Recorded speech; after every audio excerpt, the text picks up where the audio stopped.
bien? Sí, doctor, se escucha bien.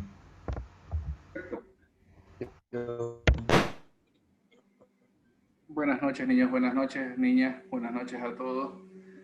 Hoy día vamos a avanzar un tema muy bonito, interesante, un poco largo, pero vamos a tratar de sintetizarlo, y es el trauma craneoencefálico.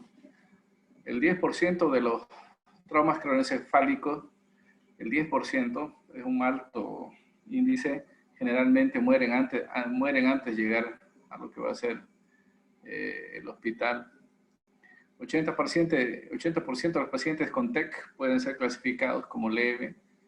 80%, se dan cuenta de todos los TEC que ustedes van a recibir, 80% son TEC leve, un 10% son moderados y 10% son graves. Entonces eso es un elemento importante a tener en cuenta cuando ustedes vayan ¿cómo decirle?, a tratar pacientes con TEC. Es muy importante hacer el ABCD, determinar de que tengo que ofertar oxígeno a mi paciente, pero tengo que tener también lo que va a ser mi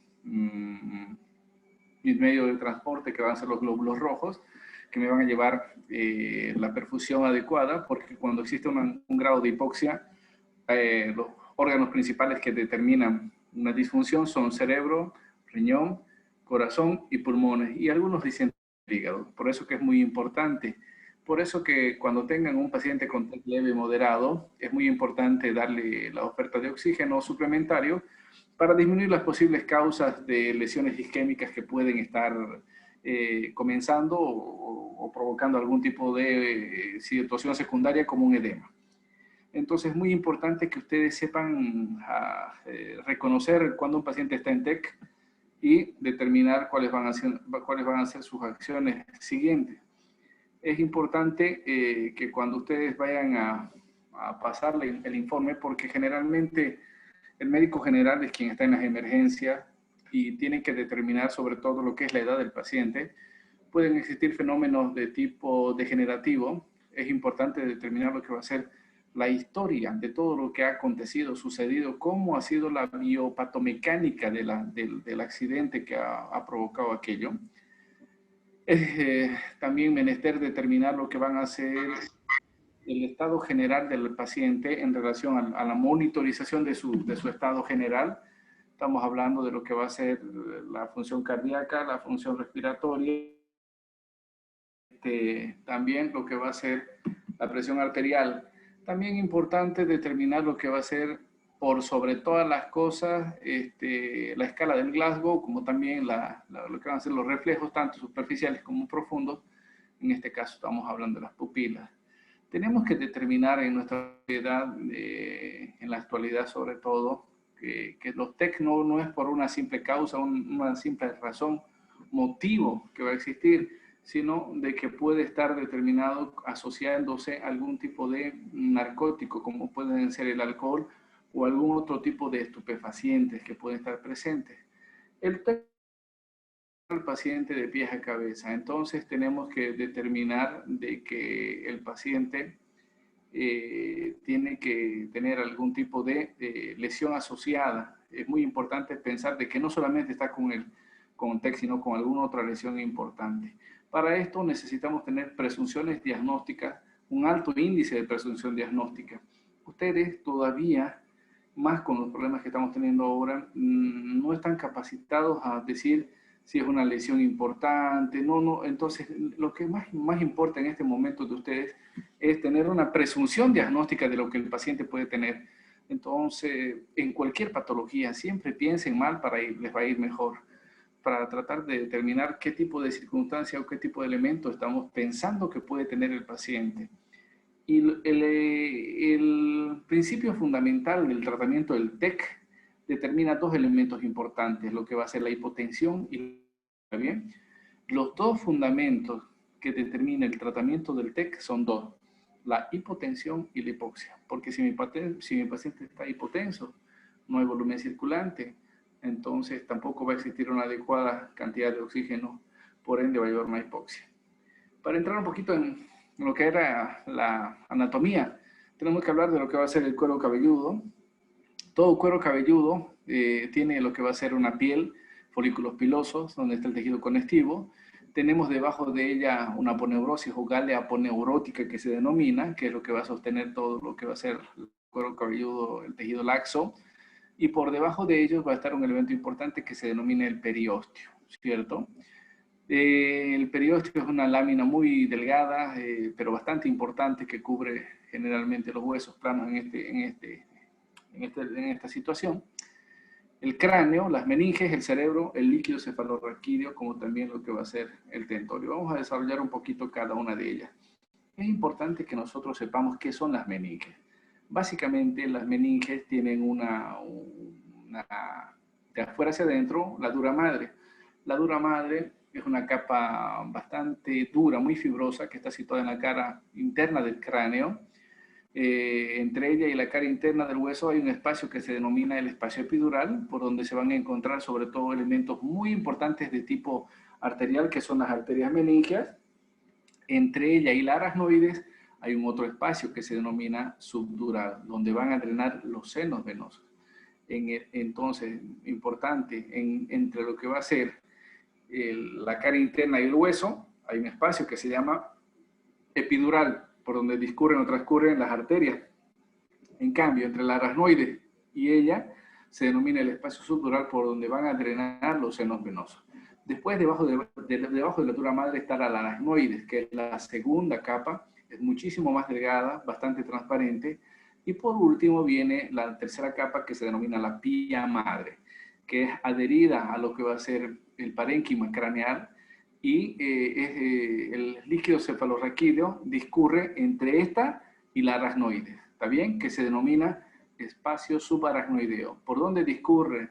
¿Por dónde pasa? ¿Por dónde se mantiene el líquido cefalorraquídeo? Por el espacio subaracnoideo, es decir, entre la tercera y segunda capa de las meninges, que son elementos importantes desde el punto de vista anatómico que tenemos que tener.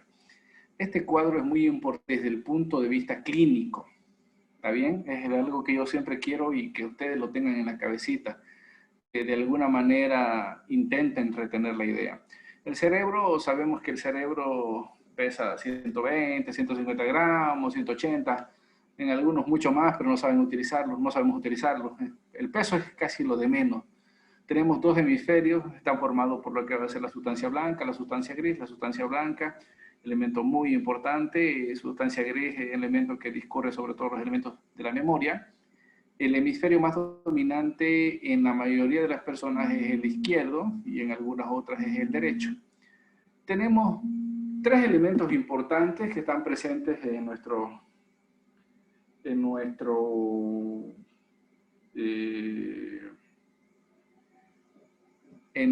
diagrama o en nuestro dibujo que vamos a tener.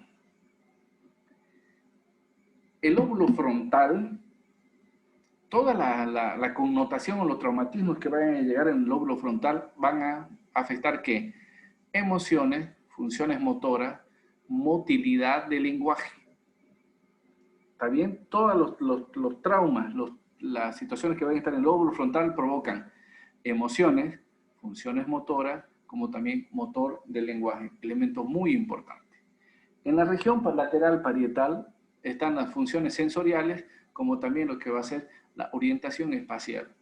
Y en la parte más posterior se encuentra el lóbulo temporal, lo que va a ser la memoria y la recepción del lenguaje. Significa que si yo veo a un paciente con algún tipo de TEC a nivel de la región frontal, posiblemente tenga algún tipo de alteraciones emocionales, algún tipo de alteraciones motoras, como también algún tipo de circunstancias como dislalia. Si es en la región parietal, puede que existan funciones sensoriales y desorientación espacial del paciente. ¿Está bien? En el lóbulo temporal, posiblemente, acuérdense de esto, la mayoría de los estudiantes tenemos esto, algún TEC en el lóbulo temporal que maneja la memoria y lo que va a ser la recepción del lenguaje. ¿No es cierto? Muchas veces que yo no logro percibir, no logro entender lo que están hablando las personas cuando hay algún tipo de traumatismo. Entonces, este cuadro encierra lo que yo les quiero decir desde el punto de vista tengan algún paciente que tenga una contusión frontal, parietal, o temporal, que es un elemento bastante importante. El encéfalo va a tener elementos muy importantes que es lo que más común tenemos con los animales. Y el otro día conversábamos con algún neuroanatomista argentino, me decía que esta es la parte dominante sobre el cerebro. Pensar que el cerebro pesa casi 200, 180, 150 gramos, unos entre 40 y 30 gramos, para el encéfalo se denomina el cerebro primario, que va a tener el tallo cerebral, en el cual va a estar lo que va a ser conformado por el mesencéfalo, que va a tener el sistema reticular activador, la protuberancia, que es el elemento más importante que nos mantiene en el estado de alerta, en un estado vigil, en un estado de sobrevivencia, en un estado que nos permite de que nosotros, es lo que se activa rápidamente para que nosotros estemos vivos ante cualquier circunstancia de peligro que vaya a tener. No pensamos, actuamos. Entonces es la protuberancia el centro y núcleo fundamental de estado de vida que tenemos nosotros. Y el bulbo, como ustedes bien lo conocen, que significa que va a determinar lo que va a ser el centro cardiorrespiratorio, como también el centro termorregulador por excelencia, ¿cierto? Y un elemento importante que está en la parte más posterior del cerebro, que se denomina el cerebelo, que tienen ciertas funciones que aparentemente son de coordinación y equilibrio y algunas otras situaciones motoras. Por eso que se engloba en esta situación y dicen coordinación y equilibrio. El líquido cefalorraquídeo, hemos dicho que es un líquido importante que está en el espacio subaracnoideo, que es producido. Esta es una pregunta que siempre se les hace tanto en internado como hacia futuro. El líquido es producido ¿dónde? A nivel de lo que van a ser los plexos coroideos, que van a estar localizados a nivel de los ventrículos laterales, que se va a dirigir por un agujero que se denomina el agujero de Monroe al tercer ventrículo. Y de allí va a seguir por lo que va a ser el acueducto de Silvio a lo que va a ser el cuarto ventrículo, para salir al espacio subaracnoideo, que es donde hemos dicho, donde va a discurrir a través de lo que va a ser la médula espinal, y es este líquido que mantiene en cierto grado de presión, en cierto grado de estasia, en cierto grado de lubricación y estabilidad, todo lo que va a ser la médula espinal, y se va a reabsorber, ¿dónde? A nivel de lo que va a ser la circulación venosa. Estamos hablando de lo que van a ser de las granulaciones subaracnoideas. Se produce en los plexos coroideos, discurre a través de lo que va a ser el espacio subaracnoideo y se va a absorber en las granulaciones subaracnoideas. ¿Cuánto se produce? Escuchen bien, 30 ml por hora. Por eso que es tan importante el requerimiento hídrico por día de una persona.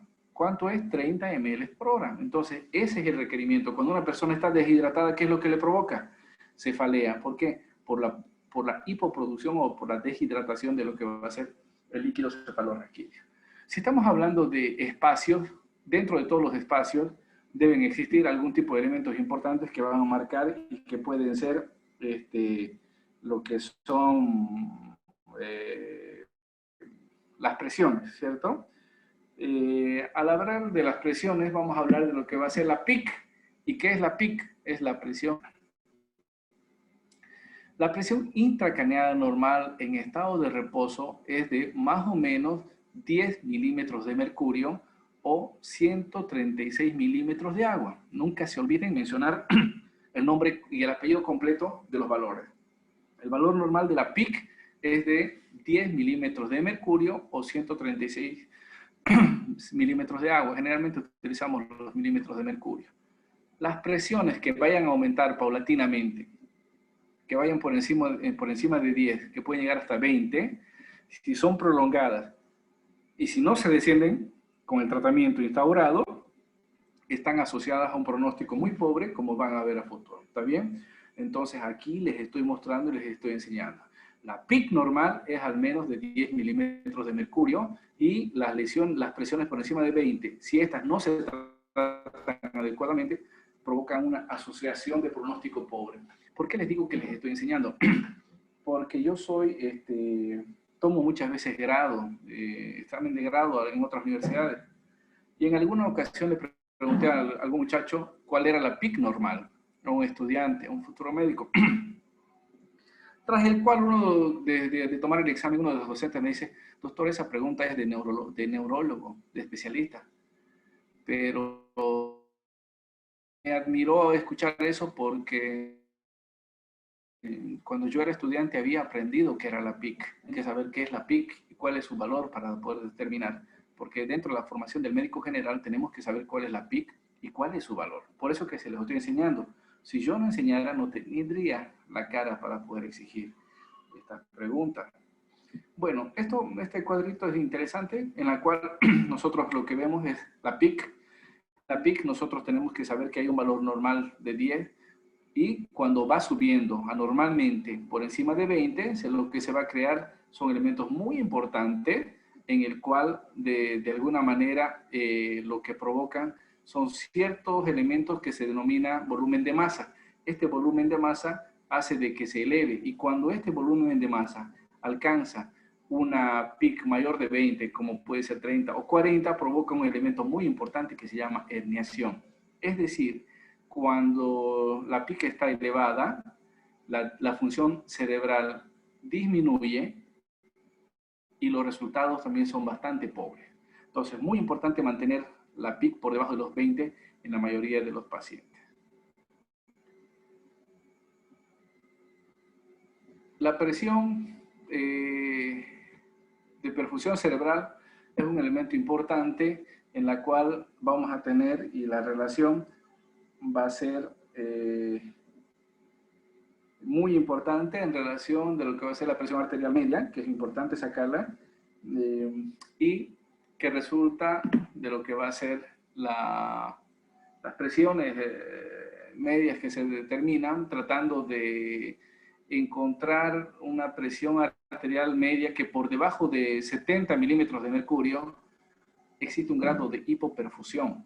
Quiere decir que el paciente cuando está con 60, de 60, 90, estamos en un límite importante. Por debajo de eso, tengo que pensar que el paciente está entrando en un estado de hipoperfusión. Por eso que es tan importante que nosotros en el TEC y en el trauma, a todo paciente que ingresa con trauma, ofertemos oxígeno y ofertemos lo que va a ser volumen para poder determinar y mejorar lo que van a ser los volúmenes de presión y tratar de alguna manera mejorar lo que van a ser los resultados. Entonces es muy importante mantener lo que va a ser la presión de perfusión cerebral, sobre todo en lo que va a ser el TEC grave. Cuando hablamos de TEC, existen el TEC mismo, el TEC y la injuria va a determinar dos situaciones importantes, una injuria primaria y una injuria secundaria. La injuria primaria significa el golpe, el trauma que ha provocado la lesión, ¿está bien? Pero después de esto, después de que se ha provocado el golpe y todo el traumatismo, se produce una segunda fase que se llama injuria secundaria, que son las cascadas metabólicas, que son las situaciones, las secuelas que nos va a dejar. Entonces, el TEC se divide en dos fases. En una injuria primaria es el daño, es la lesión que provoca el trauma inicial, el golpe. Y lo segundo va a ser todas las lesiones o las cascadas metabólicas, hipóxicas, edematosas que va a existir, que se denomina secundaria.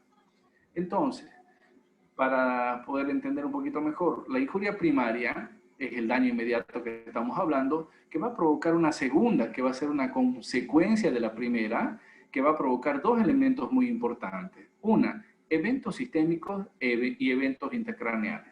Los eventos sistémicos son dos elementos importantes que debo tener en cuenta y que debo de alguna manera delimitarlos, por eso se llaman sistémicos. Lo que va a ser la tensión y la hipoxia. Estas dos van juntas, van asociadas.